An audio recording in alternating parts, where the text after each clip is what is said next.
Direct from Taos, New Mexico, it's the To Walk with Giants podcast with indie comic book creator Cody Fernandez and indie musical artist Christopher Messick.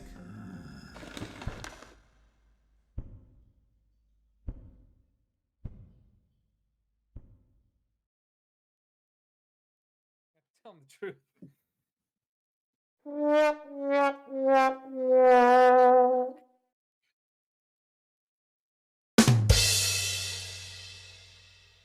Laguna Moon's co-host of To Walk with Giants. I want to thank you folks for joining us again. Yes, we have a special guest, long-term friend of ours, Dean Montavon. He's here to help us wrangle and, I guess, stroll with the giant that is truth. We've been wanting to get Dean in on the cast for a little while, and we felt that truth was a big topic, a big giant, and definitely thought three heads would be better than two on this topic. Right. Well, I think that we'll get back to this later, but there's cooperation in truth. That's one of the big elements of it. And we'll find the truth of if that was a good idea. Oh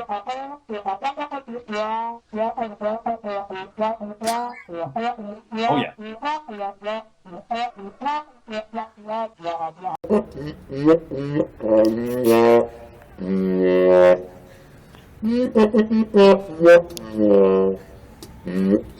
And we're going to get some new stuff. There'll be new ground broken once we cover what we've discussed. Right. But it's all going to be new to you folks, and that's the truth. Yeah. And none of what you heard before is the truth. So Dean, why don't you start us out again? Yeah. Okay. Yeah. I'll start you guys up. Okay. So let's see. It was, So as a creative, like I use the truth as like a guideline. I use it as because I work namely in fiction. That's like the thing that's always been the most interesting to me. I use it as a framework, an outline that I try to use these fabrication, these fables to create, right? So a big part of it is like finding what makes sense in real life, like what kind of motivations and what kind of cause and effect that brings these truths, these like especially like when it comes to emotions or like purpose, bringing that all together to weave the story, and like basically and judicially using that to break things, right? So I don't know, your guys is kind of like, do you guys use that in a similar way? I know. Well, one point I was actually just about to make when we discovered we weren't rolling is about music, and we had talked about how a lot of artists use art to pursue a truth or to convey a truth. For me, and this is really the reason I'm so attracted to music, and one of the main reasons I have such joy for music is I can express an idea through music and song, I feel, more effectively than I can just by speaking. I feel that the melody and the music can really add to the message. It can create a mood or a tone that you're trying to set that can help express the idea. Whereas in a conversation, you can try to set up with a preface or maybe set a tone or a mood for the conversation. Oh, there's a dinner conversation, there's an early morning cup of coffee conversation, there's a walk conversation. All these can set up a mood for the tone for what you're trying to express, but I feel it's more easily done through music. So I can set a tone in music, and then I can create the lyrics that express the idea, and the music helps to accent that. And for me, that's been a really great tool for expression and in finding and expressing what I believe, what I would find to be true. Well, you get time to like tailor it, right? Like yes. you get to work on it and refine and tune it. You don't get to do that with a conversation. But what would see, that's the thing though. When I write, I try to write kind of quickly, not rushing it, but like I try not to do a bunch of revisions. I tend to stick with a lot of the first drafts. I'll alter things slightly, because I feel like the best stuff comes out in those initial spur moments where the idea kind of floods into your head. But you made me think of a question just then: which is more true, the refined, tooled, reworked, revised story, or the rough draft sketch that came off the top of your head? I feel like that's, you know what I mean? Yeah, I hear you. It's not thought of. I would say they're equally true. It's just from different perspectives. Yeah, exactly. That's It's like the Right. same that's what I part. thought. When we were speaking about it earlier, that you folks will not be hearing, ha ha ha. We had kind of discussed what one of the main points I was trying to convey is just the enormity of scale of objective truth.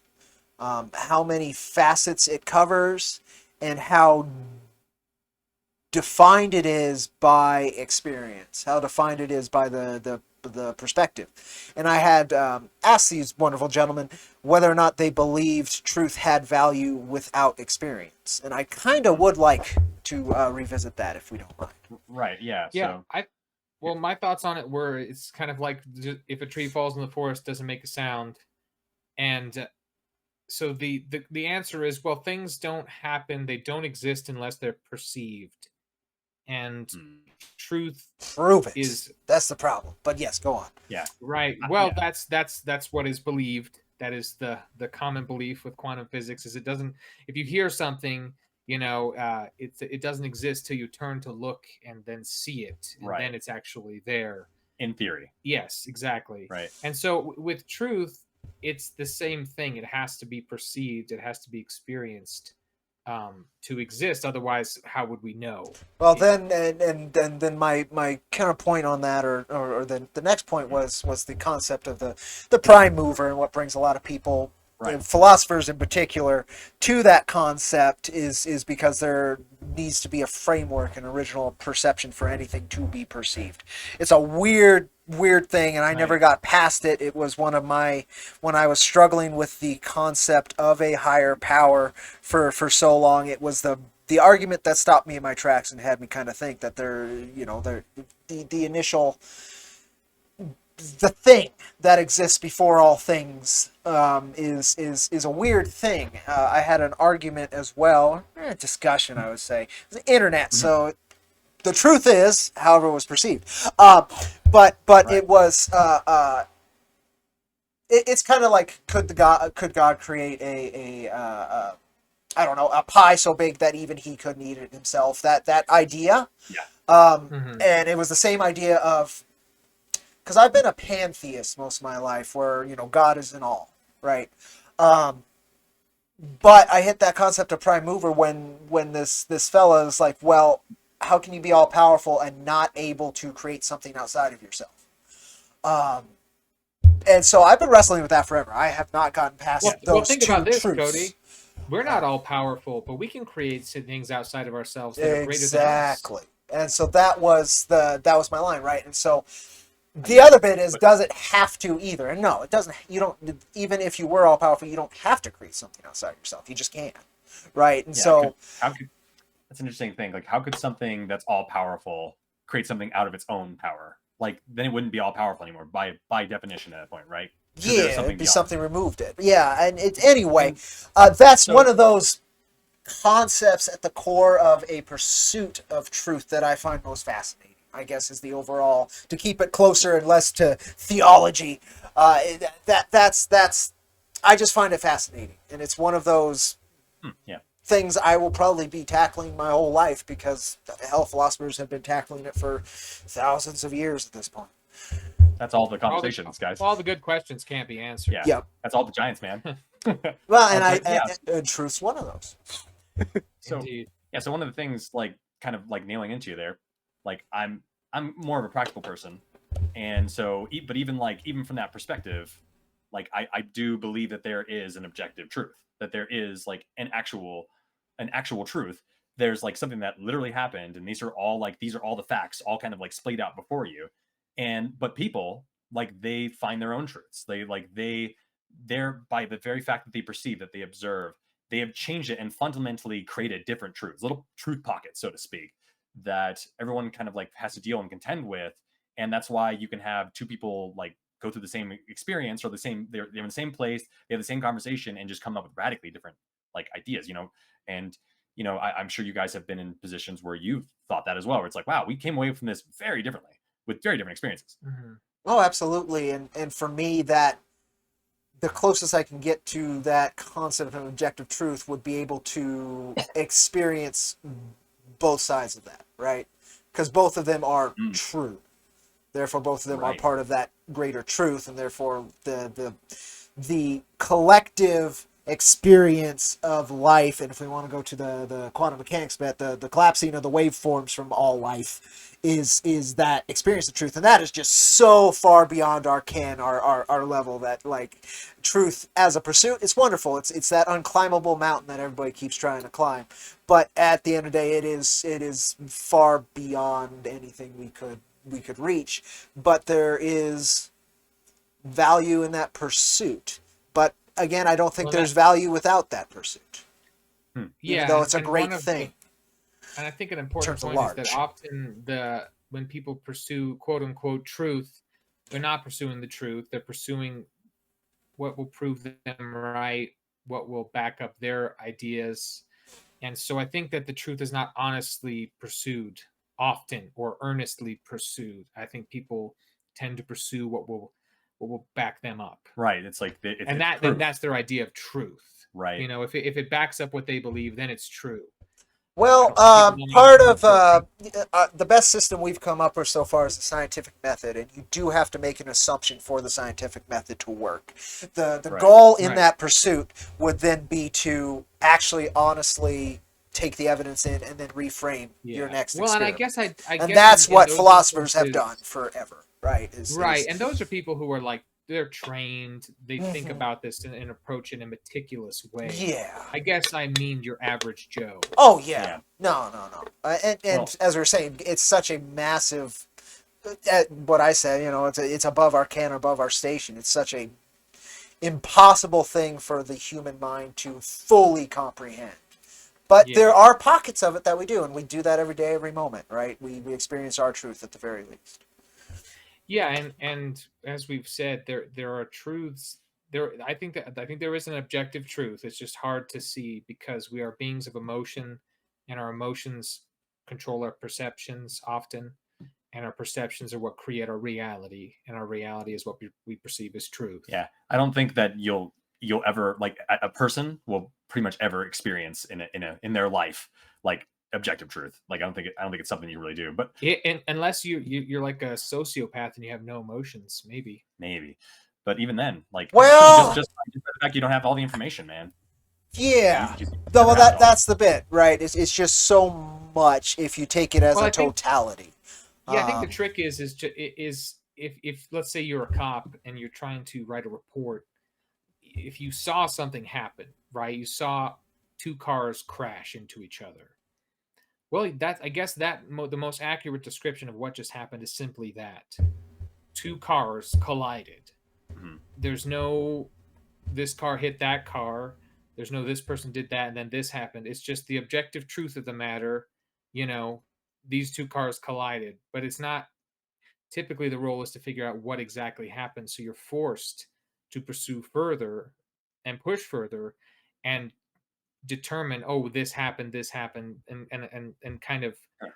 break through and find a more direct and what's the word I'm looking at? Just more of a point on the truth as opposed to just the objective truth, where it's like, well, this happened. well, But if you're investigating, Interesting. you kind I of feel that are way. forced to dig deeper and find a cause, find a reason. and I think at that point you're not pursuing truth. You're pursuing, and we spoke about this before. You're pursuing justice, Justice. Right. and justice And is a justice smaller. true? Justice is a much smaller concept in terms of scale, and it can be far more like it's less based on perception in terms of like when it's meted out, because what's done is done, and it's called justice. Whether or not it was truth or it was this other thing, justice is far more malleable a concept. Truth by its definition isn't malleable. It's Yeah, it's but just massive. Yeah, it's like justice is like truth through a specific filter. So you're not getting the whole wavelength of light. You're getting only like these three shades, these colors, right? So it has like elements of it. And usually when it's like, because the just thing to do Yes. is like follow what is truth, like make sure that the people who are punished deserve it, and Yes. the people that don't deserve it will not be punished, right? That's Yes. kind of its purpose. It's pure intent, which actually kind of leads me to something like truth and intent are hugely intertwined. and like how those things, like when you're talking about like, oh, there's the good side of truth where it's like we use this and I'm going to convey this information accurately. We're gonna have trust between us. But then there's the opposite side of that where it's like truth is like when truth is used as a weapon, when it's like, I'm going to use this truth, like, see, this is how I know that you're wrong, this is why this is unacceptable, or this needs to be shunned. That's how people use the truth in a negative, like in a negative light, right? One of our tools that you can use however you like, and intent plays a huge part in that, I think. What do you guys think? I mean, I think the truth is ugly sometimes, but I think it's important, even if it is harmful. Mm-hmm. I've had harmful truths revealed to me. I've had harmful truths told to me, discovered harmful truths. But I think that those are important moments, and it is true. It can be used both ways, but I feel like both are important. Yeah. I think it's it itself objectively is a totality. Again, I'll use that term. So it encompasses negative and positive aspects by its very nature, but it itself is It just neither. is, right? It's neutral. Yeah. Right. And so anyone Again, who is actually pursuing truth is maybe not pursuing neutrality in terms of like, oh, it's this guy said this and this guy said this. It's somewhere in the middle. No, it doesn't have to be that way. It could be either, could be true, but truth doesn't have a preference for either. It doesn't have again, it's exceedingly neutral. It's unbiased. Yes. Right? It just is what it is. Yeah. And so, again, justice is not. It's seeking something very particular. It's a unique form of vengeance, let's say. But Right. they are usually very well intertwined because of how we've structured civilization, right? So that we aren't as cruel to each other, let's say. Or at least we put on the magic shows to make sure that it looks like we're not as cruel to each other. Right. Well, that's something. So it, like, Yeah. that kind of leads to something else there, where it's like truth is chosen. You That's choose also truth, true. Yes. right? It's like we're talking like away from the objective truth, which is like, for me, it's just like, that's just like, this is every element of everything that happened, which is just like think of it as a snapshot of the world, right? A snapshot of existence. That's what objective truth is. But perspective truth, subjective truth, that's like where that's where you start. That's where perception comes back in again. That's where intent starts coming back. Yeah, in and that's again. where we're stuck. Yep. Because we just exist in this perception. Yeah, I mean, like, there's nothing without, right? I think we have the capability to be objective. Interesting. Yeah, I think it's just difficult. I think we're so caught up in our lives and this physical being and our emotions that it's difficult to separate ourselves from that. I think we have the ability to do something or to act in something or to perceive something similar to objectivity. Right. Very close to it. Because if you Right. take it to the ideal again, which we've been talking about, truth as the ideal of it, right? Its purest form. Right. The purest objectivity would have to be without perception, and that's something I can't comprehend. It's incomprehensible, right? It's another massive concept. Right. Well, whatever lens you're looking through, Yeah. the lens is going to affect what you're seeing. Yeah, If there's dust on it, if it's And this so color, we can call it objectivity, and I'm totally on board with going that. it's the but closest we're gonna get. Yes, as exactly. human beings. you step out of your own truth. It's as objective as Right. we can get. You try to become impartial. Maybe that's like, I think that's There you closer go. to it. That's a Impartial. better word. Yeah. Yeah. I think we have the capability of being impartial. Yeah. I think that's actually Yes. an important growth step. Is I agree. because you become a little bit less selfish, and you can kind of look at a situation and think, oh well, maybe I was in the wrong. Maybe I, at least put that question Yeah. forward. You step out of your own truth, right? Yeah, exactly. Which is interesting. Yeah, your own perceptions of it, and I think it's doable. I don't think it's easy, and I don't think it's often done. Oh, absolutely. Because especially in confrontations, because that's what I keep coming to mind is like that's where I think truth is often. You said, well, you did this and I did this.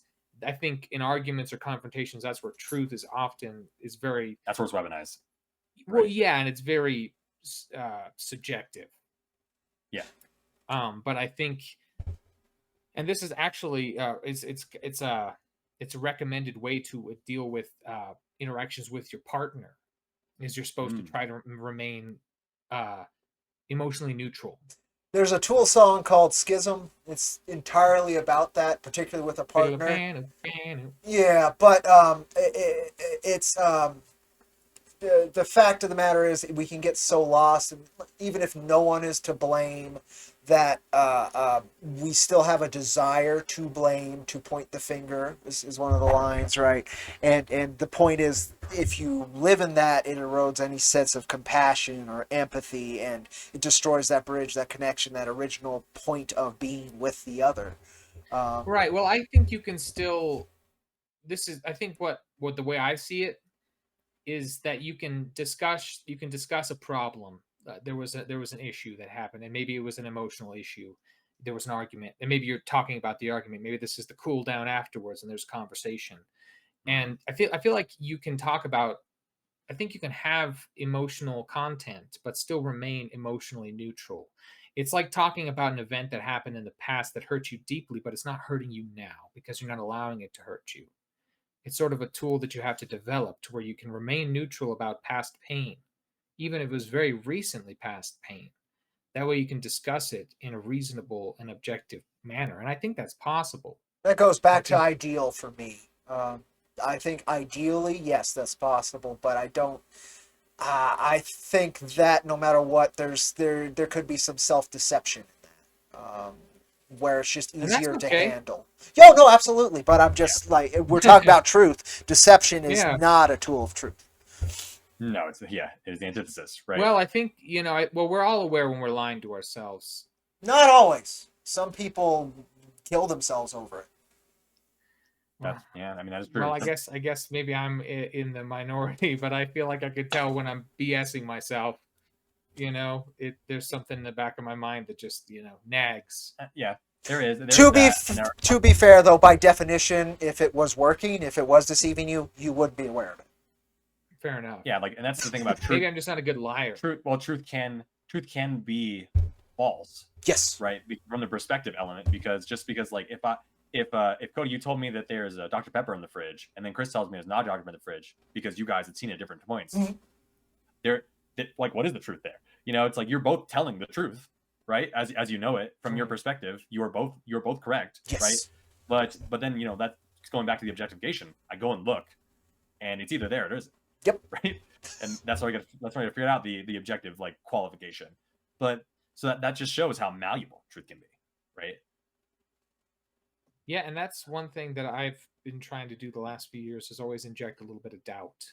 Even when I'm 100% sure, because I've been 100% sure on things. There's like a fact that I know. Yeah. I know that this guy directed this movie. I know it. Yeah. 100%. Yeah. But I've been wrong before when I thought I was absolutely right. I say 99%. I go 98. I go 98. Yeah, 98. I was like, I'm 98% sure. I go 80. 80? I'm Nice. I'm quite often sure of something, quote unquote, and then I look at it and I'm like, I'm not so sure. Only because I've been constantly surprised by life. That's been the truth. I think we all have a similar mentality of obviously there's good room for doubt in everything. Yeah, it's like you've been proven wrong before. That's that's just an intelligent thing to do, to be like, oh yeah, I thought this. It's kind of covering your. I accepted it as truth, but actually that is not true. That is actually not the case. Right. And you're like, oh wow, okay. And that's like an acceptance of sometimes you have to be able to accept truth. That's its own tool, being able to let the truth kind of hit you and come out away from that positively without just having it destroy you, right? Because it can be very destructive. That's that's one of the things. It can be any tool. It can be used. It can be used in a poor way. Cold hard truth in your face it can be very destructive. It can be very hurtful, but it can be very helpful. Right. I can give an example. When my father died, I found him. Dean was with me that day. And there was no room for doubt that my father was dead. I touched him. He was cold and he was stiff. There's no room for me to doubt. That is blatant truth staring you in the face. And it's harmful and it's devastating, but ultimately it was a saving grace for me. Because had I not seen him like that and found him like that, I don't think I would have been able to comprehend, process, or believe that he was actually gone. Without facing that truth, I don't think I would have been able to accept it. Interesting. So I've faced it both ways. I've actually almost the exact same circumstance, except by myself with my father. And I can definitely agree as a very cold, hard truth. But from the other side as well, I never saw my mom when she passed.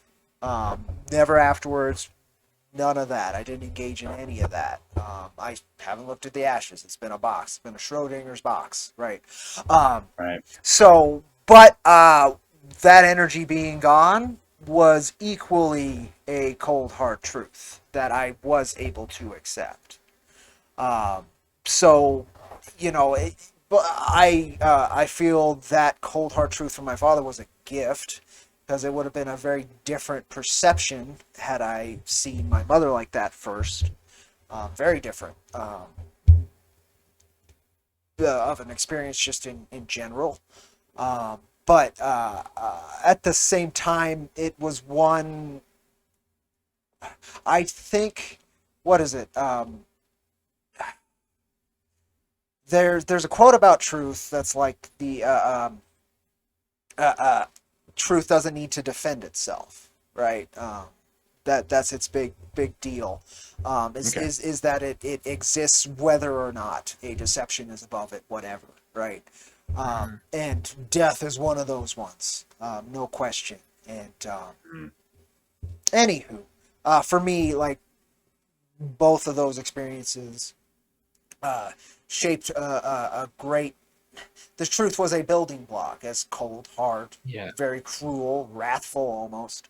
Right. And that's kind of what I'm getting at. I'm very thankful for that, although Yes. it was painful Yes. and shocking, Yeah, and it almost obliterated my truth, Right. Right.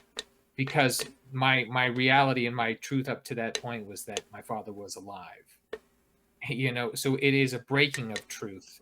It is a creation of a new truth. Reforging. It's a new reality. Anybody who's lost anybody knows that. yes. It's a new reality. Everything after that is completely different. It Yep. changes everything. Yep. Right. Well, and so that's kind of the thing. The truth can be, it can be that sledgehammer that can break you down. It can be like that wrecking ball, but it can also be the bridge that you build for connection. And I think that truth is very heavily tied to connecting with people and trust, which are fundamental to society. What do you guys think about that? Oh, trust is absolutely fundamental to society. There's no question there. Trust is a whole nother giant that would be interesting to explore. But Right. the trust finds its footing, its power in truth, right? The fact that you trust this person to do Right. this thing That gives and they that gives do a it. foundation, right? Right, that's the big one in that reliability, in that ability to do that. And the problem, well, not the problem, the difficulty with trust comes greatest when you have no foundation of truth behind it, and it's their opportunity to prove it is new. Right, you can't trust this. Like you first time you dive in to go swimming, kind of deal. It's like, well, can I? Do I? I don't know. And then you swim, right? Hopefully, and that is exactly it is fundamental to society. It's how all these gears are able to turn. If everybody went in with a completely distrustful maneuver, we would be in trouble.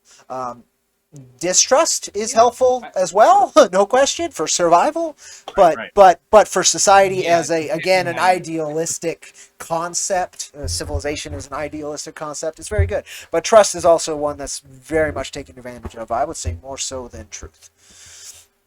Right. Well, I think that I think truth is a good tool to trust someone, Yes. right?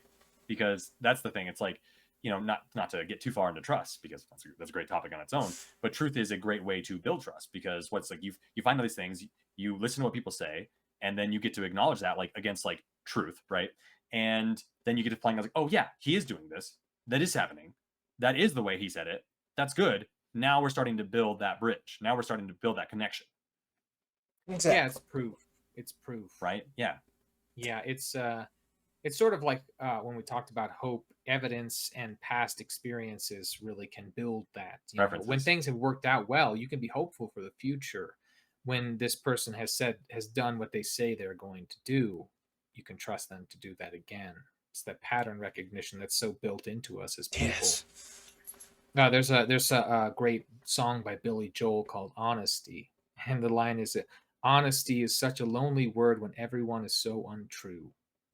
Hmm. And that's a man who's always writing about love and being in love and deeply in love, and he's just a hopeless romantic at heart, and clearly Yes. his head is heartbroken. I think a bit naive as well, Mm. a little bit too trusting, and maybe believing that people are truthful for too long before it really bit him. But there was a quote that I wanted to bring up, and it just reminded me. I think it's applicable. It's Jung. He says, "I am not what happened to me. I am what I choose to become." Yep. And that just made me think of what our experiences, Cody, and how they affected us, and how we allowed them to affect us, and what Absolutely. That the series Berserk explores that as that's like one, if not its major thesis, is that quote. The most Of what? horrible Sorry? things. Berserk. Got it. Yes, Berserk is that quote. It's a man who consistently has terrible things happen to them, and he still is a better man than he has any right to be throughout the entire series. and that's an interesting thing, is if you're a person who's had terrible things happen to your whole life, objectively terrible. Yes. Yep. You got cut, you got your arm cut off, and then you run over, and then you lost all your money, and Right. then you went hiking and got lost for 6 weeks, and but have you had a bad life? But what if you loved every minute of it? What if you the what perception if it was of it, right? a thrilling adventure, an enjoyable existence, an adventurous life to you, whereas someone else it might seem like your life's a horror show. No, absolutely. So I think the important point there is it's the truth of the small moments and the everyday, the minutes that we live that really are and are important in our perceptions. There are so many quote unquote bad things that are going to happen to us, and so many good things that are going to happen to us. It's really about your day-to-day perception. That truth is really what creates your reality, and if you've had a good life or not, is if you can be happy in the day-to-day and find that, make that your truth. You might not focus on your job that you hate. Well, you did phrase it a way I like. Make that your truth, because I think you can. It's a choice, and that's the bit. I'm trying specifically creation. I want to link it to that. So because you can create a falsehood as well. The same bit, right? That person that you were talking about who had a horrible life, they could be creating a falsehood to cope with it. And is that a bad thing or a good thing? Doesn't matter. It's their truth. It's a neutral thing. It could be bad for them. It could be bad for those around them. I don't know, but from that simple connection, it's a truth.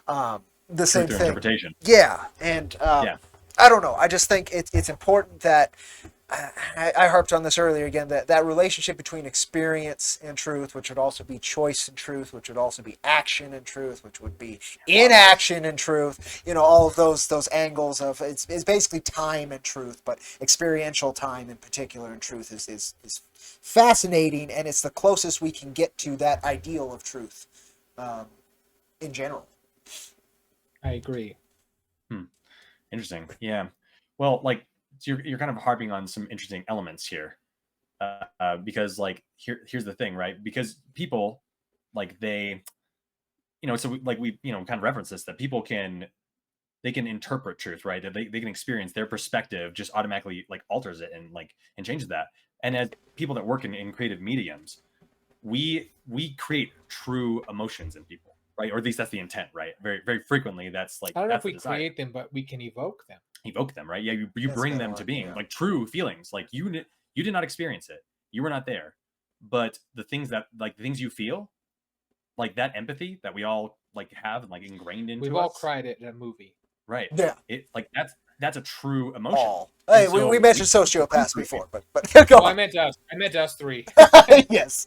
Oh, absolutely. We three have all cried during a movie. Every at some single point. person has done. Yes, even those who have never seen a film. I've cried at a movie. Period. 100%. Well, that's the truth. But yeah, so like, and like you guys have done that, right? Was there like a specific kind of like kind of truth that you were trying to like bring out through your art? With my work in particular, there are some hard truths that society has decided not to face for almost thousands of years. And so what I do is I put on clown makeup on that truth and I dance around and see if they'll actually listen to it and get anything out of it besides just the smiley, happy, goofy looking action thing. So that's kind of my relationship to it is I turn the ugly into a magic trick to see if people are paying attention, and those who are, hopefully to remind them that if they've seen the same things, they're not alone. If they haven't seen it, to maybe take a look at it, and just so that it is part of their truth, so that it's not hidden in some corner and continues to fester for the rest of time. But that's my particular, and that's one goal of what I've actually put out there. There's lots of other things I've done that are more like, even this. I just wanna chat and have fun. That's the truth of why I enjoy we this. just have these discussions anyway. It's Yeah. just now we can share them. Right. Exactly. Well, it's like you dress up truth. You put truth in a uniform. You That's put it what you put it in a costume. I think it's better. More apropos to what you're talking about. You put a truth in a costume and you parade it in front of everybody, and then later they realize, wait a minute, what did I just see? Right. What was that? Well, and that's definitely how I like to approach things. I don't like to be so heavy-handed and so blatant as some. You see it, where it's just like, oh, I get it. Yeah, you're beating me over the head with this message. Right. Yeah. It's not subtle. And all subtlety is lost. And you can lose some people because you're so heavy-handed with your messaging that it becomes a stern talking to or a lecture, and nobody wants to be lectured. No. God, do you remember being a teenager and being lectured? You just could not give a damn. You just fucking sit there. It goes in one ear, out the other. I'll be here till it's over. Yep. Just tell me when you're done. Just tell me when it's over. Lots of showmanship, man. It's like so when I write a song, I try not to write things so overtly, and I feel like that lacks artistry in general. Anyway, I feel like my favorite artists create their subversive, and the message is a little bit buried. It might be obvious what they're getting at, but it's not so blatant. They're not saying this song's about this song, this is the song, here we go, it's about this. You and I went to a local metal concert, and one of the bands that was basically before every track they would explain why and how and what it was. And it was against everything that I told. It was rough about art, because I like to play a song. I like to trust the audience just to begin with, to like, even if you're not going to get that truth I'm trying to convey out of it, I want you to be entertained. That's almost the first goal of it, because at least then I've brought some positivity to it, right? At least then I've done something good. If I can do something good and deeper, excellent. That's my goal. But at the very least, I take it from what the Hippocratic Oath. I at least want to do no harm. I agree with you. Yeah, but like, what about like overdoing it, where you put so much makeup on the thing that you can't tell what it is anymore? Like that's the thing about subtlety, is that if you go too subtle, then they just miss the point entirely. Right. Well, that can happen, and I know that there are probably songs that I have written that might be too esoteric for some, but that's okay, because I know I'm not for everybody, and I know my music isn't for everybody. If I wanted to write a song and convey a message that was for everybody, I would write it in, a 4-chord pop structure to 120 beats per minute, and my chorus would be my blatant message. And everybody would know what I was saying. I mean, most likely have some kind of fun.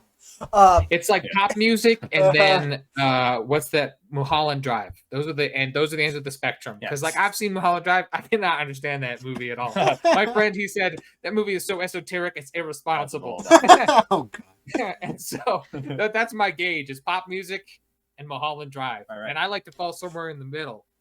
I think it has its place. Like, I think you need the pop music. I'm not you saying need it. that I'm not stuff, saying it doesn't right. have its place. There's pop music I enjoy. I don't want to make that. Sure. Well, My- you can delve into it. It's I fine, want but my messaging to be a little bit more subtle. If I want it to be blatant, that's what I would do. I can could. be. I could do Or that, but I don't want to be so blatant. but I like this the way that you've set it up. If you do want to go blatant, that could really hit hard because it's not oversaturated. It's like, oh wow, like if you cover everything with pepper all the time and it's just smothered in it, then that's going to give you a very specific experience. But if you have this whole dish where you're eating it along and then you finally get to like just one part where like the pepper Right. is really intense, that's going to hit you that much harder. It's like, whoa, what just happened? That's going to come out of left field and just smack you upside the head. That's a good Well, tool. and and I think that's a great point, and that's just a great way to be, because there are so many people who live extreme all the time, and they're always yelling, and they're always Hmm. upset, and they're always angry, and you're like, yeah, this is just how this person is. Try to ignore it. Don't pay attention to it. Whereas the guy who's like normally calm and cool and kind of collected, and then all of a sudden he's screaming, you're like, whoa, This is what happened. he's never like this. This might actually be important. Mm. Like, let's pay attention. Actually, you get the opposite reaction when you're always like that. People's like, yeah, here he goes again. I'll tell me when you're done. I'll be here when you're done. That kind of thing is that lecture Uh-huh. thing again. Well, Yeah, so I and think- that's I the think- bit. You're not being entertained during the lecture. So I think part of an artist's duty maybe isn't to always be entertaining, because art should serve its own purpose first and Right. foremost, and then afterwards. But I think there's a reason the successful mediums of art that have also been, I'm going to call it spiritually deep, or have been moving for people, tend to also be entertaining. I don't think art necessarily needs to be entertaining, but I think it should be beautiful. Hmm. And Yeah. there is grotesque beauty. Yeah. There is horrific beauty. Because I mean, I've written songs that maybe aren't entertaining, but they might be beautiful. I've seen pieces of art that might not be entertaining, but they're beautiful. Even the grotesque. Did you enjoy your time with that piece? Well, I guess maybe I'm thinking of entertainment as a different concept. That's what I'm trying to. No, I mean, What you do should when bring. you say entertaining? I like, just what- kind of explained it. Did you enjoy your time with that piece? Did it just mean enjoying something your to you? time with it. Yeah, that's what I Like mean by connection. entertainment. Did you find Okay. value in experiencing that piece? I That's guess what I find think entertaining. maybe just my I don't mean modern- popcorn. I don't mean ha ha ha. I don't mean. right. I think my no. my perception of the word entertainment might be skewed by just modern day. Yeah. right? No, I'm Um, using it again as you found it worthy of your time. You enjoyed it. Right. Yeah, You you came enjoy- with draw enjoyment. something Enjoyment. for it. Maybe that's a better way to phrase it. valuable. It's enjoyable. or value. Well, it doesn't even have to be enjoyable. It could have been horrific, as you were saying. It was something terrifying or something. right, but there's a that can be enjoyed, I guess. That's what it's right. Yeah. So I think I just misunderstood what you meant. Yeah, Okay. that's part of words, right? Yeah, They can only I guess- convey I so guess- much. I guess that's like a dirty word, almost. A little bit, I agree. You know what but, I mean? All these but, words have connotation. well, Entertainment. and so- it's entertainment. that's why I use those terms, though. I use very Right. specific words for that, because it is kind of dirty. I don't love doing it for that in that tone, but that is what works. It I sucks. don't know if some but- of the stuff I've created I would call entertaining, but it might be engage. It might engage. Engaging works as well, right? That's the Yeah, it vibe might I'm be- working It might towards. be enjoyable. Yes. Entertaining. I think when I think entertainment, I think something along the lines of just something to fill your time. Like shallow. Yeah, I think that's why it kind of comes off to me as like a dirty word. Yeah. And maybe No, my I stuff agree. is entertaining. Maybe it is a dirty That's word. well, that's My rock and roll perception of from my the start, thing is man. different. That's Right, the and bit. it's so funny And because I'm comic not even books. I thinking do about my funny rock books. songs. It's entertainment. It's not. Right, but I'm thinking of Yeah. like the pretty songs I've written, Yeah. not the rock and roll songs. Yeah. So it just depends. But like, yeah, there are songs I've written where it's just like, this is just have a good time. Mhm. This is just for fun. Let's just enjoy this. Yeah. This is a goofball song. Well- This is just to get you to move and forget about things. Yeah, this is supposed to just be entertaining. Mhm. And then there are things that I've written that are deeper than that. And while I hope that they are entertaining, Yeah. they're meant to do more than that. Yeah. So No. I cover the gamut. I like Yeah. to do a little bit of all because I'm an individual. I'm a person. Sometimes I want popcorn movies. Sometimes I want Immortal Beloved, or you said something deep. Something more emotional. Yeah, And I no. think they all have their place And and their time. I tend to use harsher words because it's closer to the truth for me. It includes a spectrum of a color spectrum of that idea that is often not considered. Again, a lot of people will talk about yeah, and a lot of people will talk about enjoying the thing instead, right? But no, or creating something that people will enjoy. Of course, I try and do that, but I'm trying to entertain because there's sadly within art part of its truth is the entire mechanism of survival, right? It's the magic show also tends to need to be paid for. You need to live, you need to eat, you need all these grimier, edgier bits of reality that the ideal of art doesn't need to deal with, but the reality of art absolutely does. Well, entertainment is like, it's like the capsule, it's the pill. Inside of it is the truth, right? I just need you to take this pill. Yeah, it tastes good. Yeah. It's sugar-coated, it tastes good, Yeah. and that makes the truth much more palatable, which is like how using the like.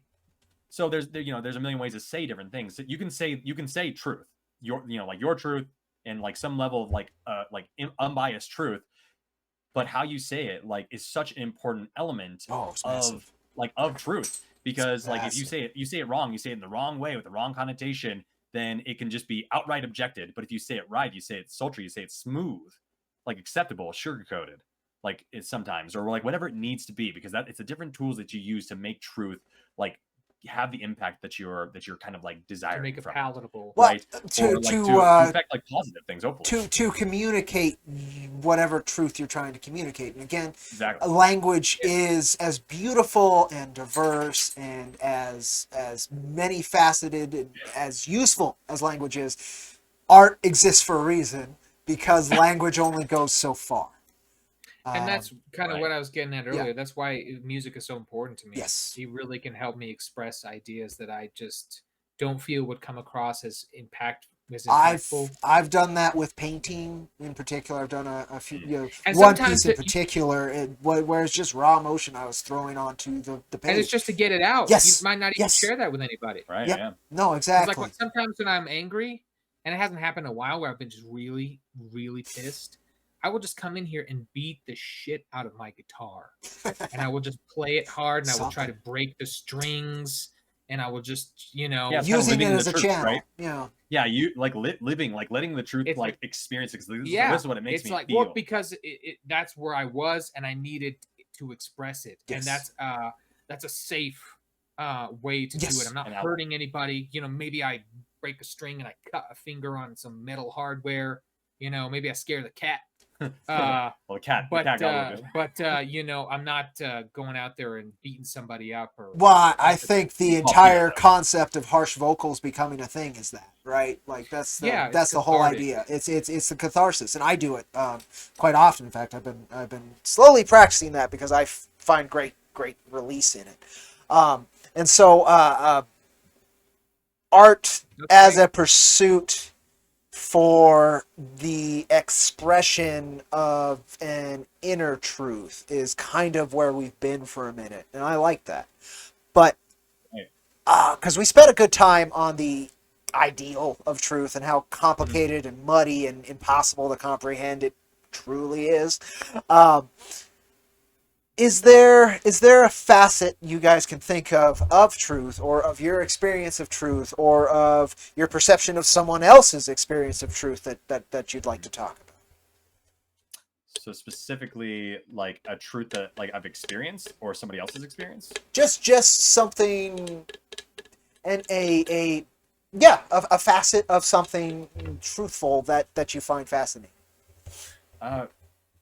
Okay, yeah, like something that I always thought was interesting was like people that have like wholehearted belief, right? That's like they've ingrained into identity a truth, right? And when you hear it, like where you cannot meet them, you cannot believe, you cannot fathom what they've gone through, where it's like there's just this finagling doubt, but like that has come up to me like more than once, and like here I'll lay an example. Like if somebody told me that they were abducted by aliens, right, and they believed it 100%, right, that is their truth, right, they've told it, and so and they tell you these things, but you don't see the doubt, you don't see deception. That's not there.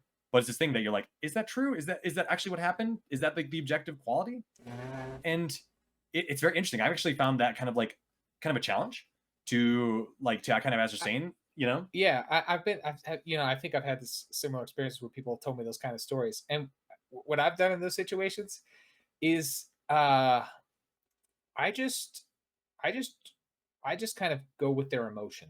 right. If they're really amazed by it, or if they're just telling it in this fantastic sort of way, I just kind of follow that emotion. I'm like, oh wow, that's like okay, like No, I agree. You go along that's for the crazy, ride with man. it Like, because I think or if that's the they're best you if it's can like a get horror out of it. story and they're telling it in this very tragic sense, Uh-huh. Like, that sucks. yeah, That- I just kind of go with the emotion. Wow, When I yeah. when I have doubt of the truth, I tend to focus on the emotion of where it's coming from, because I Right. think that's the truth. yeah, not letting Yeah. not letting what you would maybe your consideration of the truth like get in the way of our connection that we're having right Yes. Yeah, I just Right. go with the emotion, and, Yes. and it doesn't have to, it doesn't mean I believe you. It doesn't mean I don't believe you. now. Right. I do believe the way you feel.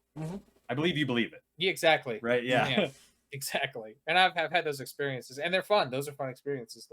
Those people telling you those wild stories that you Yeah. can't quite believe. I've had so many people tell me stories that I don't really believe, but they're fun to hear.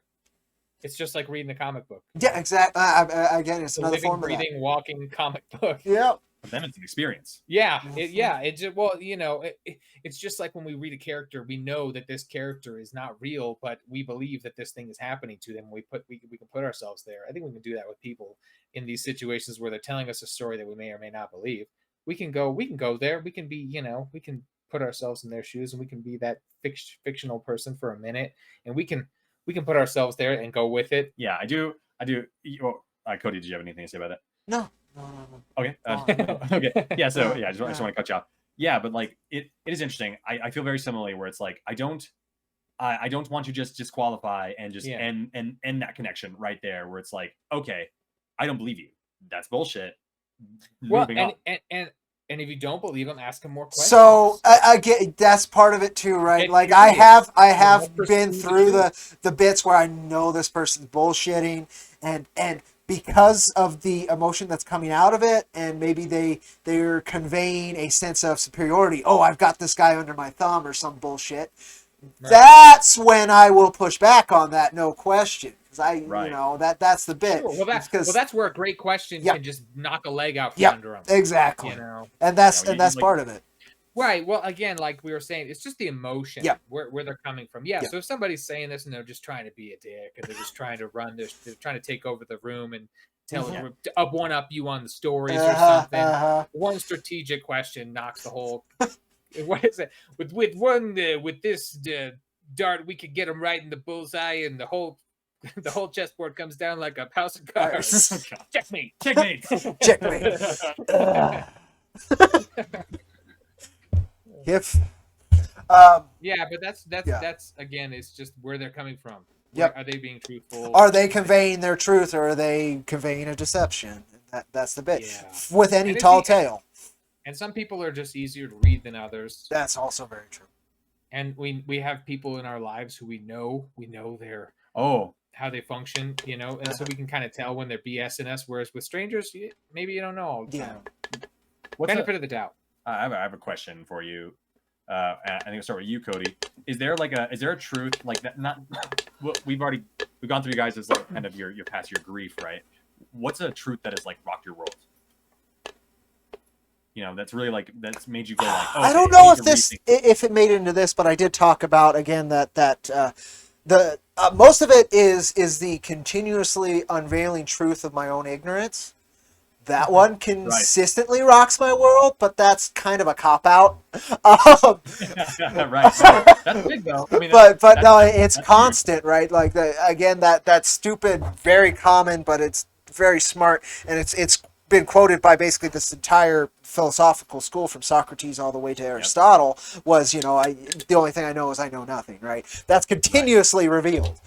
So that one, of course, that one's always rocked me.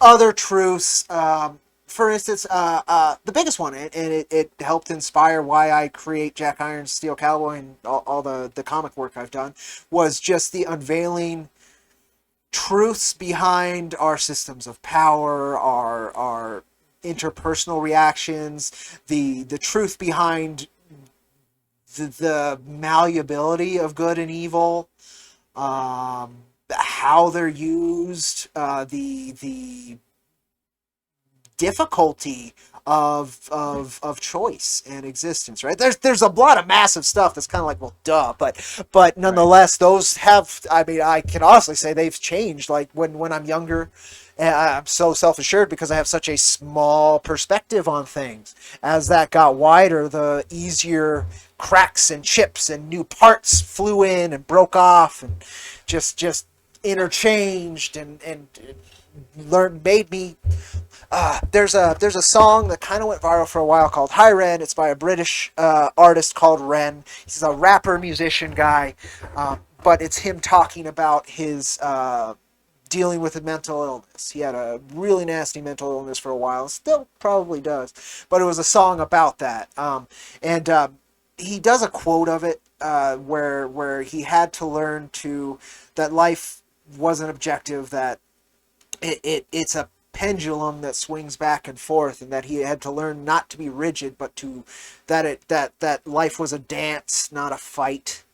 And anyway, that's the one where I had to learn to be more malleable. That the identity that I ground myself in needs to ever be willing to uproot and move. Yeah. Yeah, I think that's a good way to be. Yeah. Excuse me. Yeah, it's kind of interesting. Like you can, like, there's a lot of things that we base on like because of society and this power structure that is basically come into things that we all consider truths, just like our history, right? Yep. Like this is the history of the world, this is the history of our country, all these things, and it's just like, but it's through such a specific lens that probably a lot of it isn't true, right? And it's like, well, okay, then we grounded on these things that are like we consider very important, and some of it I do think is, and we can all kind of like, or we can accept certain elements of it. It's like, well, yes, that's fine, that's true, I want to keep this going. It's like, okay, well, this is an interesting truth, I don't want to shy away from it. There's like a lot of important elements there, right? Mm-hmm. No, history in particular, there's the wonderful quote, it's written by the victors, right? And that is very true. Because those that are annihilated don't have a voice anymore. But and so their truth is no longer spoken, even if it is acknowledged, which sometimes it is. We can give our, even the worst tends to acknowledge some part of that truth. Just because sometimes it's a glory thing, right? Oh, we annihilated this thing. Right.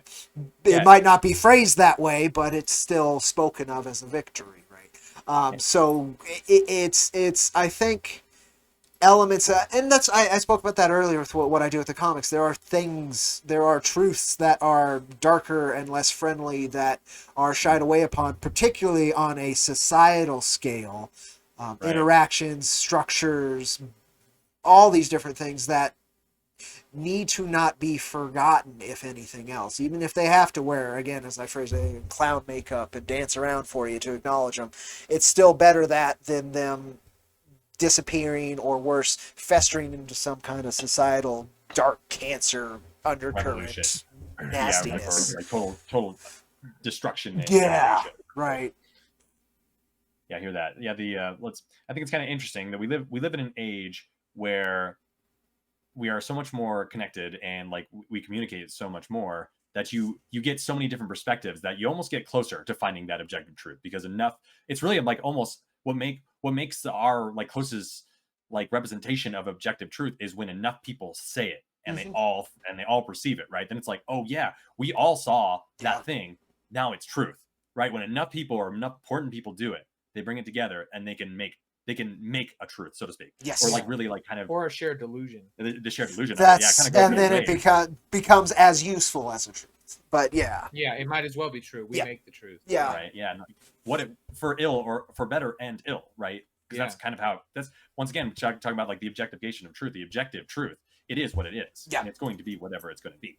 Right. But you can like you don't have to be a slave to truth. You don't have to just like kind of go through its every wins. You have a lot more control over it than it would first seem apparent. Well, truth isn't always useful either. Yeah. But go.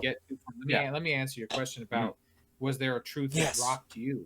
Yeah. And without getting into details, Okay. I will say a truth that rocked me is that the people you hold dearest and the people closest to you are capable of betrayal and they're capable of deception. Ah, hard truth, man. Everybody is capable of the worst things you can think of and you can conceive of doing. Everybody else is capable of doing those things as well. Except for And the me. people closest to you are just as able to deceive you and betray you as your quote unquote enemies or those who would seek to do you harm. Yeah. That was a big revelation of Revelation. truth, and a helpful one. It broke me out of a certain naivete, and it doesn't. I don't have distrust for people, but I'm very aware of people's capabilities. Mm. Yeah. Yeah, that's a big one, man. That's a hard truth to learn. Yeah, it's an important one though, because if you live your life not knowing that, you're just open to all kinds of violations and trickery and being used and yeah. Oh yeah, like I'm a firm believer that everything is like it. Everything can be used in a way that will net you a positive result. It can be used in a way that will help you. And that's kind of the way I try to see life. I try to see life as a series of lessons. When something quote unquote bad is happening to me, right? I try to say, oh, well, what's the lesson in this? What am I trying to learn? What is the lesson that the universe or God, whoever you want to say it, what am I trying to be taught? Right. And I try to find a lesson in all these situations. And sometimes I can find the lesson easily, and I can, oh, this is what I'm supposed to get out of this. And sometimes it's harder. Yeah. Well, sometimes they can just be like this is a test of your resilience, where it's not necessarily it's not anything else. Maybe there's no lesson there, but it's just like no. I need you to remember. I need you to be on your toes. How bad do you want what you're pursuing? Right. Here's a roadblock. And yeah. So I'm over here just enjoying my dogs, but here's kind of what came up with that. Kind of came out of that. I wanted to. I had truth isn't always useful. I had kind of brought that up, and I do believe that sometimes it's far less useful than a bit, and useful isn't, again, it's another neutral energy, because useful to you could be harmful to another, right? But the other bit that I think is more interesting, and I don't know if I have much to say on it, but I think it could be provocative, is the relationship between truth and love.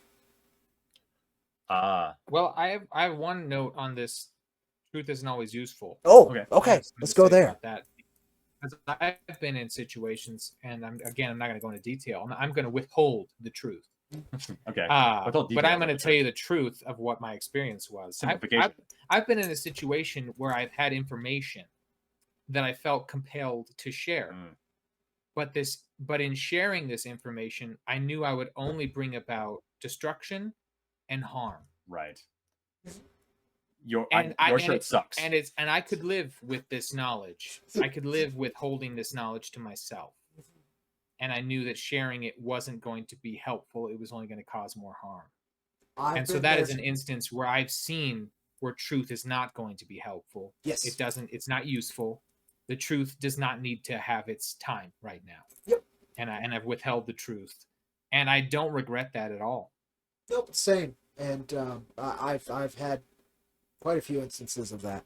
And it's not simply because you're trying to manipulate the situation, because if you were, I would say manipulation and usefulness is an interesting concept, because I guess manipulation isn't always useful either.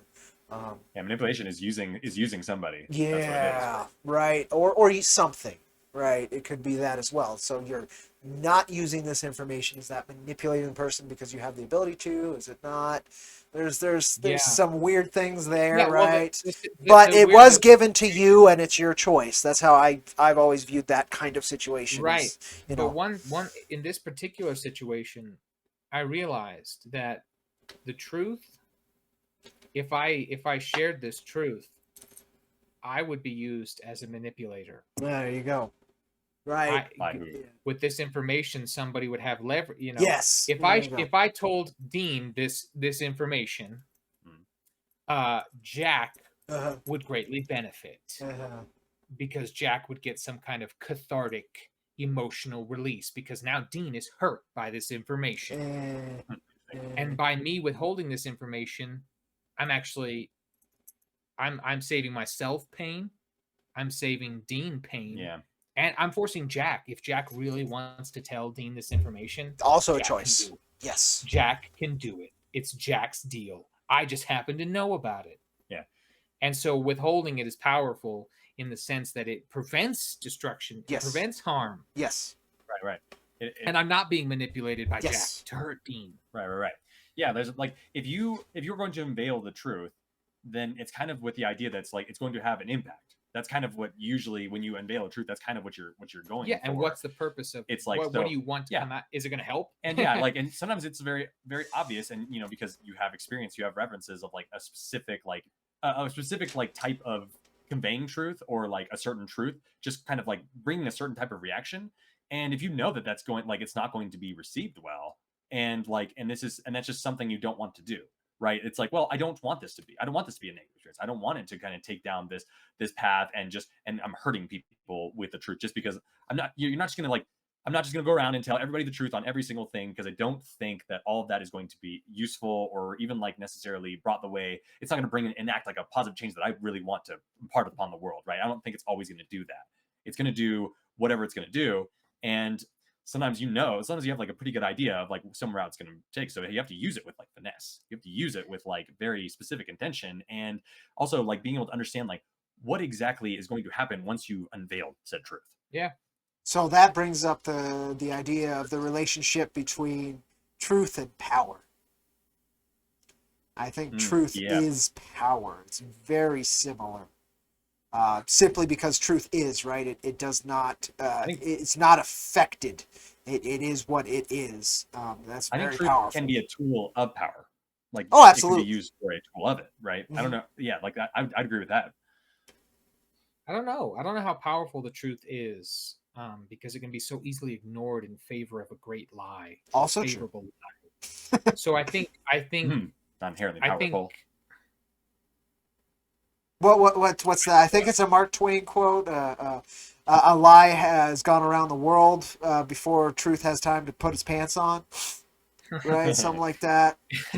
sounds Interesting, great. But yeah, Yeah. so I don't know if necessarily. I think I get what you're saying, and I understand the concept of what you're saying, but I can't think of a practical way where I feel that it's true, that truth is power, because deception is power. Yeah. It's Well, it's really neither of them are powerful. It's just like it's something Again, to it's the believe in neutral, something. yeah, and then power Right. is in action. Therefore, it would It's all have belief. to It's all have belief. one way or the other. It's the to acceptance of have truth. the Honestly, power, you know? accepting something as truth knowledge is more is important. power. Well, knowledge And without action isn't. Same as Knowledge- truth without I action. think like it's like a tactical advantage, right? You know something that they don't. Well, then you Right. can Knowledge is truth. until you act on But it. is That's it true or is pointless. it false knowledge? Yeah. Well, it's like I think knowledge doesn't necessarily have to be. Well, Right. but that's what I'm saying. And that's so kind of it's like the like, thing. yeah. So belief doesn't have that's to what be I'm either. getting at. Truth isn't necessarily power. Deception isn't necessarily power. I would but say guess- knowledge isn't necessary power either, because if it's Either, doing yeah. nothing, it's doing nothing. It doesn't matter Well, if you you have know to it. use it. You have to use it. And so that would be the same as truth. You would have to use it. Right. Yeah. It's like it depends on how it's used. I mean, like it has Right. benefits. Yeah. It I has guess its it's within the nature of it because it has It's to the have neutral. something That's useful why, within yeah. it. Exactly. It has to be a be. useful truth. Yes. Yeah. Like, It would that have to you be can useful manipulate. knowledge. Yeah. Yes, Yeah, exactly. I'd say the edge that truth has, like it's one like kind of like it's saving grace that has over falsehood or like lies, is that like it has like there's some structure there. If you bury them down to like if you dig down into any of them, a falsehood can be like disproven, right? Whereas where truth not necessarily like an objective truth, right? What? And- Truth is what covered up. A lie would be hollowed out. I would Right. say. Yeah. Exactly. Yeah. It's like whereas one is solid, the other one would be like illusion. It would be illusory. It would be hollow. It would have no substance. That's like the one element. And so of that's truth I think that's like, what I was trying to thinking get. with truth as an ideal. So the neutral it, the objective it, the massive incomprehensible it is powerful simply because it can't be acted upon except for itself, I guess. Right. Yeah. The objective truth. It like because you can't do anything with it because it is basically And uninteractable. even right? then it would be within a single iota of time, right? Because then it can change within that time and therefore it's being acted on. So no, I don't know. Right. It was interesting, but it does lead nowhere. It's an intangible, like hope. Yeah. Yeah, exactly. You could say the same for hope. Yeah. It's an intangible. It can't be really harnessed. Interesting. Well, I think actually like a big difference between the two is hope is like almost entirely rooted in emotion, whereas like truth, where truth doesn't necessarily have to be. It like Right, but I think there's truth aside from It's us. truth as far as we can perceive it. Right. Yeah, like It's like, gotta it be is like it is a big difference. Like, can somebody without emotion, like I don't think they'd be able to experience hope, but I think they'd be able to experience truth. Right. Right. Even if they couldn't perceive it. Right. I think that they have like a little bit of a different element there. Like there's a huge, and you can say that for any of like the giants here, like they all have this like idea of like what happens when they come through our filter, what happens when we actually interact upon them, and that's a huge bit. But yeah, it's kind of like to kind of lead off of that what you were saying. I feel that like belief and the acceptance of something as truth is probably the most powerful element that you like. It's like well, I don't know about the most powerful element, but an incredibly powerful element is even more important than objective truth in that way, right? Because just by mass accepting, like just being like that is the truth, it has so much power, even if it's not rooted in truth and it is actually false or whatever. It doesn't matter. That's not the important part. The important part is like the belief in it. You know what I'm saying? I do know what you're saying. Yeah. Yes. Yeah, I would say that's us acting upon it, right, or experiencing it, quote unquote, is the belief part of it. Accepting it, right? Yeah, the interaction with it, the self and other, because most of these giants don't mean much without or anything without human interaction, right? Without a self other, and it goes back to that self other relation that we consistently exist within. And so that's a big one. Big part of it. Yeah, you were saying like about like kind of the relationship between truth and love.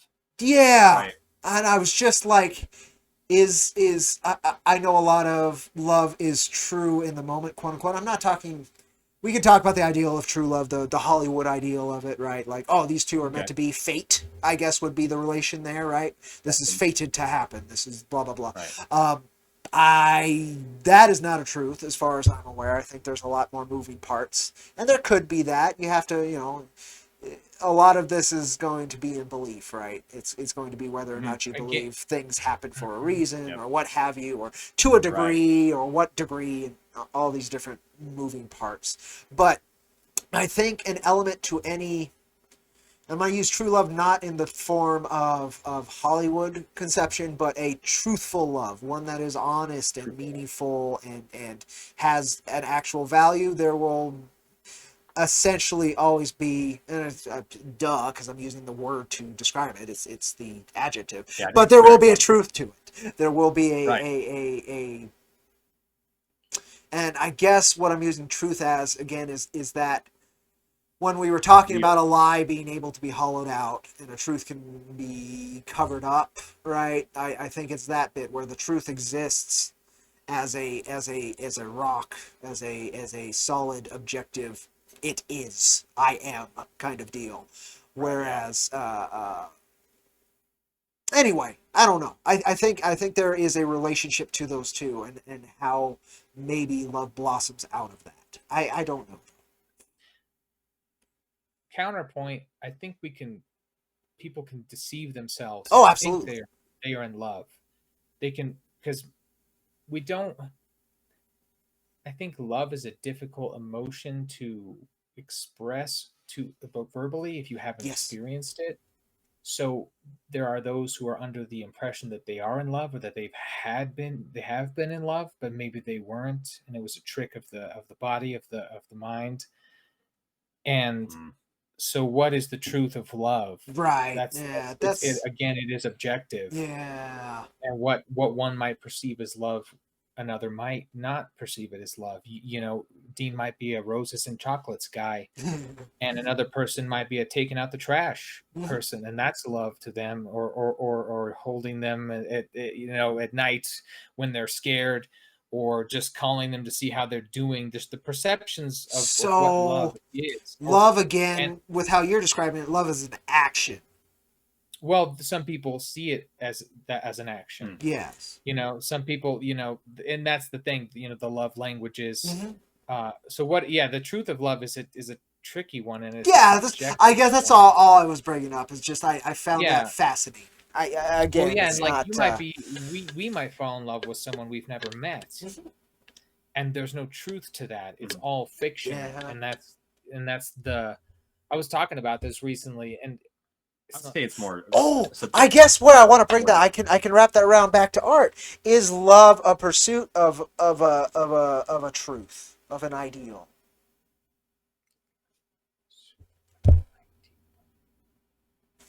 Is love a pursuit? It is because art can be a pursuit of a truth, right? Of truth, quote unquote. As we're talking about, can love also be one of those aspects of that pursuit? And I think it would be, because there's an Like artistry love to with it. like love with someone else. Well, I think love is only an interaction. Well, there's self-love, but that still And I comes think- and I'd from argue that's the most mind to important. soul. So there's still it's still two things bridging a gap, no matter what, in my opinion. Even if it's just two different perceptions of yourself, it's still two things bridging a gap. So I think it would be for me, it would be a pursuit towards a truth. Is it the truth of that love? Yes, or what have you. But I feel it is a pursuit towards something true. Interesting. It's just hard So for me you- to like, phrase by it. I don't understand. pursuing it's the like saying, question. but pursuing truth, like where pursuing love is like pursuing. No, truth. not pursuing Right. love. Love itself, the action, the So loving somebody. experience, yourself, what have you. That's a pursuit towards truth. Interesting. Like what kind of truth? Like what truth are you Truth. looking? What are you trying to uncover?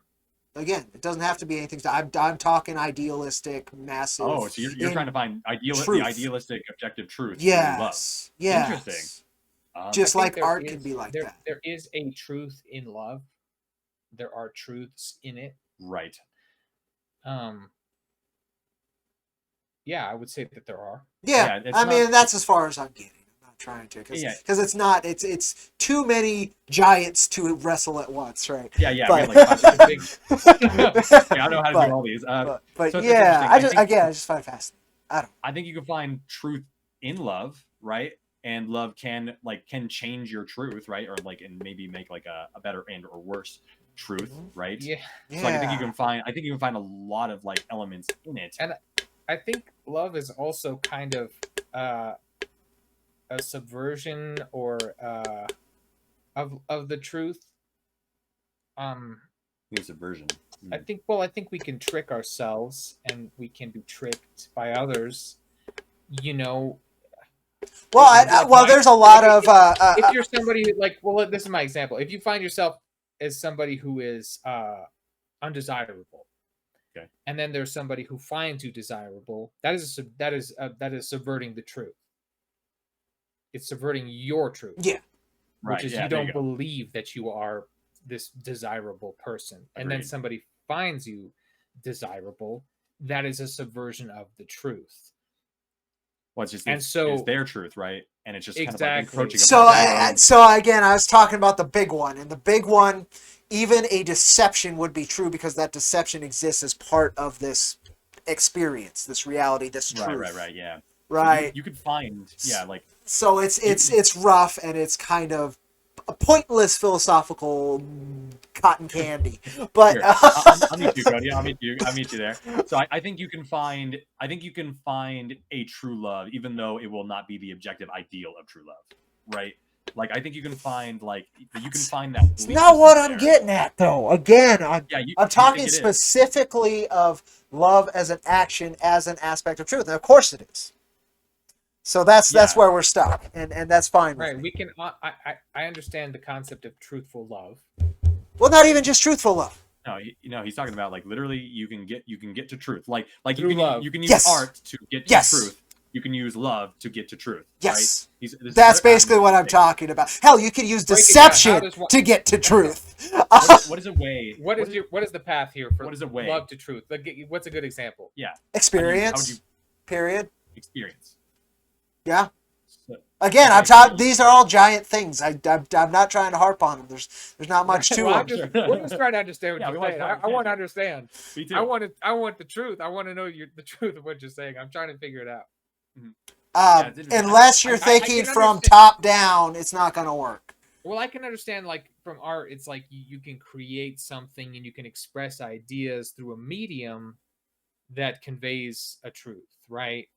Well, And I'm taking, all that happens is truth. A deception would be truth, like the objective, neutral, all-encompassing, incomprehensible truth. So anything I bring up will be truth. We're just harping on love. Hate could be a pursuit of truth. Yeah, because it happened, right? Yes. It's like it's like it is So one of the it's factors that makes pointless. up truth. So That's everything is truth. in yeah. a lot of ways. That's where we're stuck. Interesting. Okay, I just no, like it's I like, just specifically like the spectrum of love as that, and that's okay, yeah, no, where that's we're at. that's interesting. Yeah, I just don't really. I've never really considered using love. Like, first off, finding truth is interesting. It is an interesting kind of pursuit in its own right. I'm not sure how fruitful it is to find objective truth. Probably I'm not not. sure if that like it can't like I think there's some usefulness there. It just depends. You just gotta like take it as a case by case basis, and it's gonna be tricky. I don't think you're ever gonna get there. Yep. So I've never really thought of using love as like as a tool to find truth. Namely because And that's kind of why I was finding it fascinating, right? It's because I hadn't really either. no, yeah, totally. But it's the same thing. We can go to the negative bit, hate as a pursuit towards that, right? Because there's aspects of truth to that. If you're feeling that hate, there's that aspect of it, and then pursuing that directly further will bring you to a deeper understanding of that. But will it be the objective? Probably not. Right. Like 99%. That you will find truth. You will find truth everywhere in every aspect of everything. Right. It is. And that's where we're stuck. Kind of like you could equate that with like the divine, like the Almighty One, because it is everything. Right. Yeah. That's kind of like its whole point. It is the catalog of everything. It is every element of every little bit ever. Right. Like I said, to the point that it's just like it's so incomprehensible. It's exactly. Like you'll only ever see a fraction of that. I think that's something that you have to like kind of accept for your own kind of health and like just to stop yourself from swinging down to it. But like honestly, I don't mind somebody going down that route because I think everybody should go down like they should go down those paths just to see like because they might find something on there. There is no like necessarily a well I think it is inescapable to pursue your own truth. As long as you live, breathe, and experience, you will be pursuing it. Even in your own self-deception, you will be perceived. Right. Yeah, it's it'll impossible. so any aspect of your experience can be that. But again, the color I find interesting is using love as that. I think that's an interesting color to build upon. I have a thought on this love pursuit. Oh, okay, good. I think I finally wrapped my head around this. Oh, okay. From my heart. Good. So I think one of the beauties of the pursuit of love and pursuits through love is knowledge, and it is truth, and it is figuring out who this other person is that you're in love with. There you go. There is a path to truth there. Yes. And being in love with someone, you learn about them, you learn about yourself. And you learn about yourself through them because in learning about someone else, you see what you like about them, and you see what you don't like about them, and in there is learning about yourself. Yeah, and that is a powerful path to truth. Yes, and as you phrase it, a powerful path. That's why it's one I like. I just that resonates there. I like. That's why I brought it. And an important part about this is that. And this is something maybe we've all thought about passively, but it's a good active thought is as much as we love someone, as much as we care about them, as much as we are in the pursuit of learning about them, we will never know who they are. Yes. We will never fully understand who they are. We will never have a full comprehension of that individual. Right. We can only come so far in fully understanding ourselves because we have such a deep subconscious that we can't fully delve into. And so the pursuit of truth through love is a powerful one And I see what you're saying. That's what I was getting to, and I just couldn't, because it's a very large set of ideals that would literally encompass anything. I could say the pursuit of fishing And- is a great Yeah. pursuit towards truth. Well, right? and I Like, think love as an avenue towards truth is a good one because That's- it comes from a good place. that's my Right. thinking too. Whereas a pursuit of truth through hatred, Mhm. it's not a good place to come from Yeah. to find truth. It is very interesting. Out of spite. Oh, well, this guy said this. Well, I'm gonna prove him wrong. Let's Uh-huh. find the information. Yeah, it's like A lot of it's interesting. science happen that way, though. Yeah, well, that's the thing is those are people who are literally discovering Yeah, truth, yeah, not exactly. looking it up online. Yeah, right. This guy said this. Uh, They are, and it's not pursuing it intersuit, through and it's not really scientific. the ignition point might be intersocial, but the actual result is natural.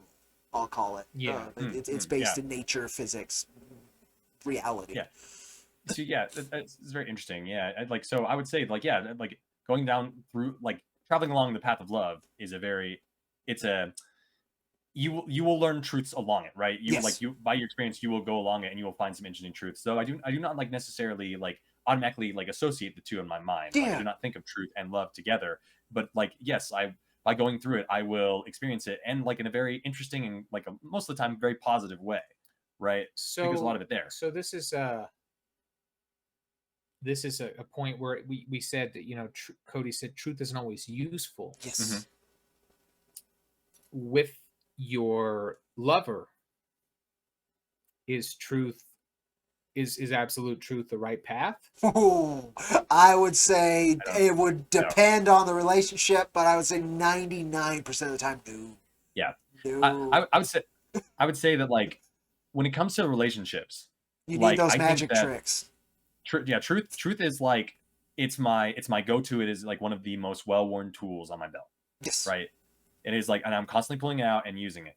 That is not, I do not always think in every circumstance that it is going to be the correct tool, right? Because I have other motivations, I have other like desires that I want to kind of keep. And it's like, what do I want? What do they want? And like, how's this going to affect them? How's this going to affect me? There's so much like there's so many different factors that are being factored in when I'm making a decision like that. And the truth, it's like it's never really going to change itself in your mind. It's just going to be the way it is. You can kind of like file off some of the edges, kind of like dress it up or something like that. But in the end, it's always going to have that like that specific type of shape that's ingrained into it. And you have to know when that's going to fit through what you're trying to accomplish. If it's going to go through the right hole, it's like, well, this thing is never going to go in there. There's no way. And maybe that's the time where you withhold that truth. So I this is where here's another thought. Mhm. So I think that this is true, that there is not everything needs to be shared. Okay. Yeah. Not everything that happens or every thought needs to be shared with your lover, right? Mhm. But if they ask you a direct question and you know that the truth is going to tangle things up, it's going to cause a fuss, and you're going to have to sort through the chaos afterwards. Yeah. Should you tell them the truth then, or should you lie to save yourself and them the trouble? Depends on the context, but again, I'd say most times you would adjust the truth at first if you can. I like that. And then Adjust. if I'm gonna write that adjusting down. it doesn't work, then yes, you have to go full on white lie. And if white lie wouldn't work, then yeah, you got to just straight up deceive. And that's no Here's good. my concern. If you do lie when directly Yes. asked a specific question, you are setting up 5 Yes. or 10 lies What is it? down the road. I had a quote I pulled out here. It's another Mark Twain This quote. is the quote. The Uh, lie is a hydra. Tell one and two more grow. here's one from Mark Twain. Always tell the truth. That way you don't have to remember what you said. Yeah. Um, Well, Right. that's my thing though, is because if you get asked a direct question, you know it's going to cause these problems, it's going to cause it, and then you lie about it because you don't want to deal with that. now you You're got to deal with setting up that. So many lies in the Yep. future and so many points of contention. I think And so if the truth is revealed, yes. it's not this one-off thing we Well, hashed out. It's this consecutive lie. And that's why I think the context is so important. Is it something foundational to why you two are together? Does it connect to that? Does it breathe that? Then honesty is absolutely how you do that. Whether or not it's Right. good or bad, because that changes the foundation. And if it's good, then it will reinforce it. If it's bad, then it should break anyway.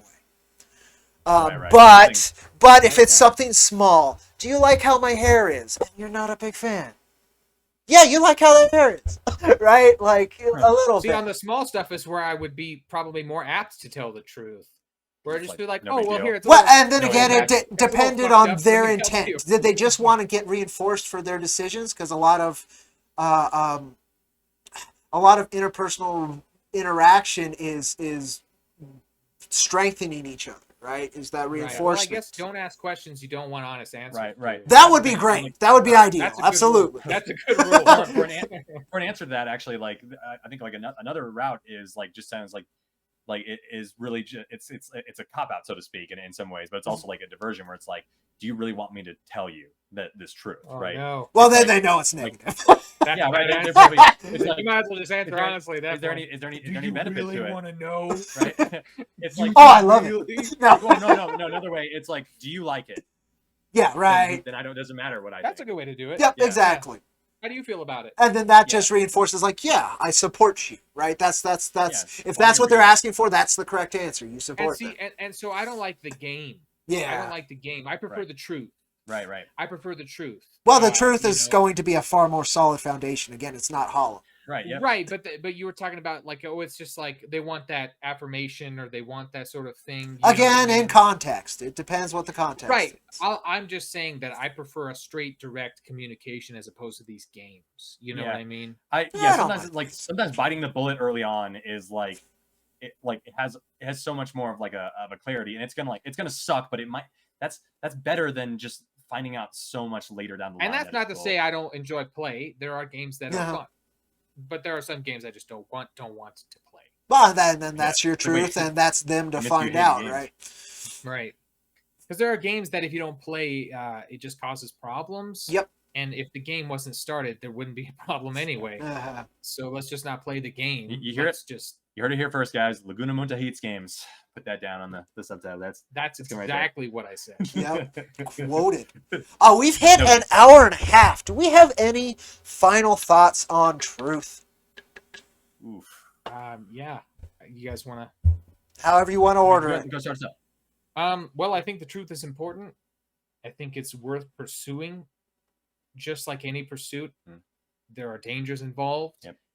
And just like anything you pursue, you should make sure that it's actually what you want Mhm. and don't have preconceived notions about what it is. Pursue it faithfully, honestly, as it should be. But beware of what you might learn with the truth. If Yeah. the truth isn't going to serve you, don't pursue it. Yeah, I think that's the thing. Use truth to build, and like use it to build, use it to create, and use it to connect. Right. And like if you're going to use truth to destroy, make sure it's something that's worth destroying. I think that's a very important thing you should do with truth. I Truth agree. that's worth destroying something. What with. I Yeah, forgot whose quote it was, but it's if the truth should kill them, let them die. Oh, that was me. No, that's a good one. There you go. You heard it here. He's taking Laguna it. Munta. But I agree. Again, it's contextual for me. I like to keep my mind open and fluid and imaginative and say, well, there's got to be one circumstance where blah, blah, blah, right? But at the end of the day, I think I agree as well. I think the truth is a worthy pursuit, whether it's your own truth or a objective truth. I think the objective truth is a better guiding star. It's a lot harder journey, and it'll take you a lot more places. I think you'll grow more towards that, but a personal truth is important for grounding and to build on it. It has to be honest. It has to be a truth. It can't be a fabrication. It has to be something that was experienced and built and created and is and not could be. Yeah, I think as with all these giants, they're wonderful tools to be understood, experienced, and consistently reevaluated as to their use for you at the time. And the value to your personal growth is immeasurable. Yeah, you and others, Yes. Yes, right? yes, yes. Yeah. Cool. Well, I want to thank the wonderful Dean here for joining us on this one. I had a lot of fun. it Uh, was the pleasure was mine, guys. oh, Yeah, I good. think it was nice to have a different perspective on such a large topic, and I think it was a good display of the truth because we kind of got lost in our own perceptions, but we came out with some understanding, maybe not objective truths, but certainly subjective ones. So this Mhm. was a good exercise in it. That having a discussion about truth is a great way to find some truth and realize how unattainable it can be sometimes. Absolutely. I want to thank anybody who watches this. Thank you so much for your time. What are your thoughts on truth? Also, try and let us know down below any further ideas you have for future giants. We are always on the lookout for those. And if you liked our guest, please let us know. We'd love to have him back. Yeah, I'm Cody Fernandez with To Walk with Giants. I'm Laguna Munta. And I'm Dean. And we're super grateful. Thank you so much, and we will catch you later. Thank you. Bye, guys.